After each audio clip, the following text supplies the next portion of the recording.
Here is our host, Tian Wei. Hello, I'm Tian Wei, and this is World Insight. We begin today's program with COVID-19's blow to the economy. Worldwide, the number of confirmed infections is more than 3 million and is still on the rise as the coronavirus spread under control in China already. The country's hard-hit tourism is poised for a gradual recovery. The upcoming Labor Day holiday is expected to see a record number of 80 million tourists. Numbers from Trip.com, a major online travel platform, show the coming holiday from May the 1st to the 5th, a traffic surge of 353% over the same period in April. So how will the tourism industry pick up the pieces after the COVID-19 outbreak? How can businesses make smart policies together with policymakers? For answers about that, I spoke to Trip.com's CEO Jane Sun. Let's listen in to what she had to say.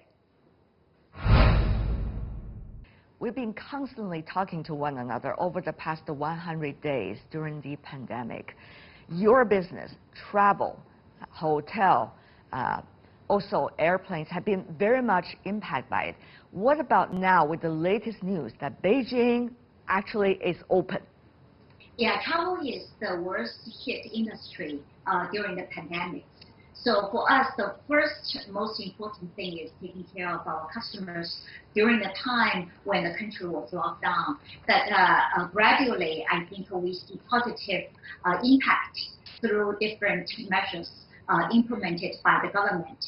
So now, many of the cities have 0 newly infected people. And yesterday, the government unleashed the energy in Beijing, which will probably account for 30% of the total capacity for aviation industry. We are very positive about the move. So today we saw search volume is coming up. May holiday, Labor Day demand is increasing quite a lot. We all witnessed the celebration online when the news was being released yesterday. And now we have been hearing that the volume of traveling has really increasing, almost revengeful, as some say. Is it true? What is the latest number you are having on hand? Yeah, some of our brands has experienced 15x the volume, wow. Which is very encouraging. So I think the aviation industry in particular is the leading indicator for any travel destinations, hotels, and attractions. And we can see because the capital of China accounts for a lot for business travelers, for leisure travelers. The fact that the government opened up the city of Beijing, reduced the requirement for quarantine 14 days for anyone going into Beijing is a very positive move. And I'm sure it's going to contribute positively for the Chinese GDP as well as the travel industry. Jane, but this time it's a little bit different. Remember SARS? I mean, after that, people are having a celebration and they want to celebrate life, they want to travel, they want to see the world. But this time, we all know there's likely to be a second wave during the winter time. So how about travel industry preparation for it? There are hundreds of scientists and medical personnel investing their time and efforts to develop medicine and vaccine, which we're very hopeful as well. Right. Of course, Jane, your platform is linking all the important factors of the travel industry together. But at the same time, for aviation, for example, people are traveling through planes, and there is a much bigger possibility of transmission, for example, in a concealed space like inside a plane. So responsibility are so high these days in a pandemic. How to protect the customers? It should not be directly your job, but I'm sure as a platform always playing your social responsibility very strongly in your practice. How do you look at those factors? I think we need to control the virus in a very smart way without impacting too much on the economy. A person who is healthy in Shanghai will be healthy in Beijing, or will be healthy in Sanya. So we shouldn't impose the regional restrictions So what we are appealing to the government is have one unified health code. So if that person has a green health code in Beijing or in Shanghai, he or she shouldn't be quarantined again when he traveled to Sichuan, for example, travel to Guangzhou, for example, because quarantining a healthy person doesn't really add too much for the control of the disease. However, it will negatively impact people's lives and business community and economic development. So we need to be very careful not to control the virus in fear of uncertainty. We need to be making sure we have measures in place to identify who are the healthy people and allow them to travel within China without imposing too much restriction. So the economy is preserved. We are advising the customers in a couple of different ways. One is post what are the countries area which imposes restrictions for travel.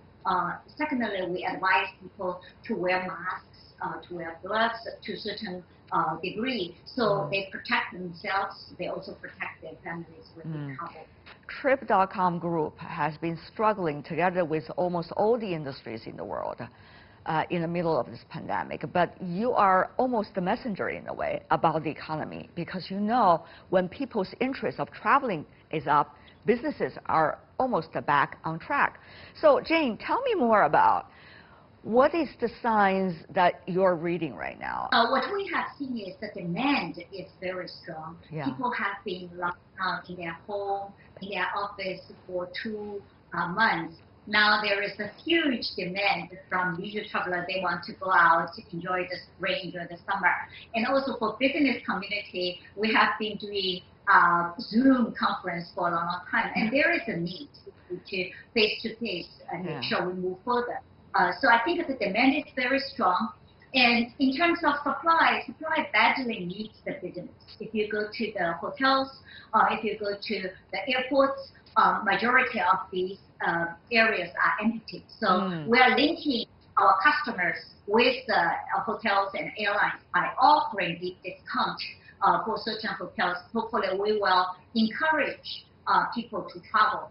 So the first volume will increase with a good discounted price. And gradually with the increased volume, hopefully the price will also recover. So I think the government also needs to be very encouraging for the recovery of the business and implement very wise measures. You and your business partner, James Liang, have been making tremendous effort, just like business people around the world over the past 100 days, trying to figure out ways to survive and when it comes, thrive again. We even saw, pictures of James in different costumes at different parts of China trying to promote, tourism packages. What do you think you have learned through this surviving period of time over the past 100 days? I think compared to the other OTAs, Trip.com probably is the best positioned OTA in the whole world, because China relatively is very effective in controlling the virus. So we'll be able to capitalize on our advantages. And secondly, this is the time to test our leadership, test our creativity. So to an extent, we can take the leadership, encourage the market to be creative, linking our customers to our suppliers. We will give 100% efforts to it.